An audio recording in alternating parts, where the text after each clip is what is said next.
Nah, di video kali ini setelah kita sudah belajar tentang recruitment, development, kali ini kita akan belajar tentang delegate.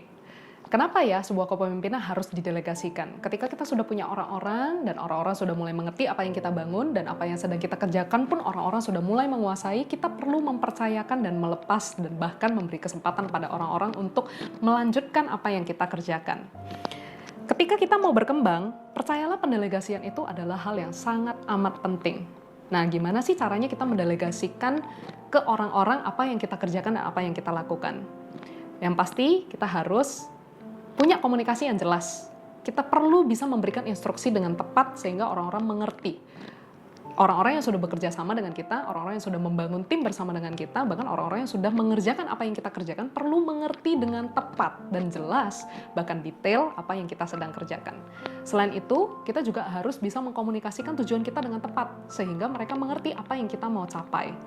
Selanjutnya, di dalam prakteknya, kita perlu monitoring and evaluating.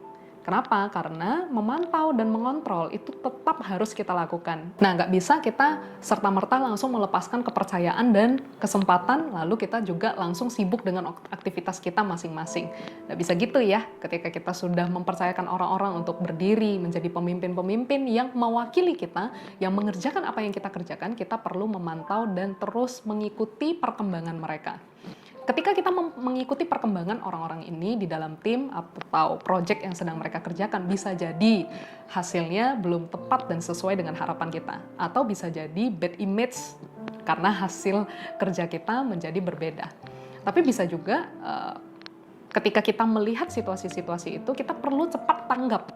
Jangan sampai kita membiarkan hal itu terus terjadi dan akhirnya orang-orang tidak mengerti mereka harus mengarah kemana. That's why kalau kita sudah punya tim, kita sudah mempercayakan ke orang-orang untuk bekerja sama dengan kita, bahkan melakukan apa yang kita lakukan, kita perlu terus monitoring mereka, memantau mereka dengan sabar, dan terus fokus membangun komunikasi dengan orang-orang ini, supaya mereka tetap mengikuti apa yang kita sudah berikan instruksinya.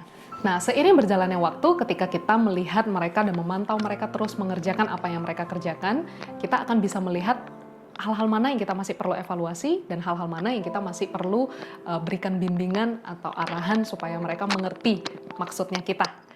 Nah, delegasi itu membuat tim kepemimpinan kita makin luas pengaruhnya dan tentu kita bisa mengerjakan jauh lebih banyak hal dari sebelumnya. That's why delegasi itu sangat dibutuhkan. Karena di dalam sebuah kepemimpinan kita bukan cuma menghasilkan pengikut, tetapi kita menghasilkan para pemimpin-pemimpin. Orang-orang yang ikut bersama dengan kita build a team yang awalnya mereka adalah tim kita, mereka pun suatu hari akan menjadi pimpinan yang build a team berikutnya sehingga setiap mereka punya bawahan-bawahan mereka. Nah, ketika leadership kita terus berkembang dan bertumbuh, maka percayalah project apapun yang kita kerjakan ataupun produk apapun yang kita tawarkan semakin hari akan semakin membesar. Itu sebabnya kita butuh mempercayakan dan memberikan orang kesempatan untuk melakukan apa yang kita lakukan. Nah, untuk area ini saya sudah selesai membahasnya dan di video yang paling terakhir aku pengen membahas sesuatu yang benar-benar membuat saya menjadi seorang pemimpin sampai hari ini. Ini adalah rema yang pernah saya punya, yang saya pernah alami, dan saya percaya video berikutnya akan sangat memberkati Anda sebab saya akan menyertakan kesaksian hidup saya di dalamnya. See you, God bless you.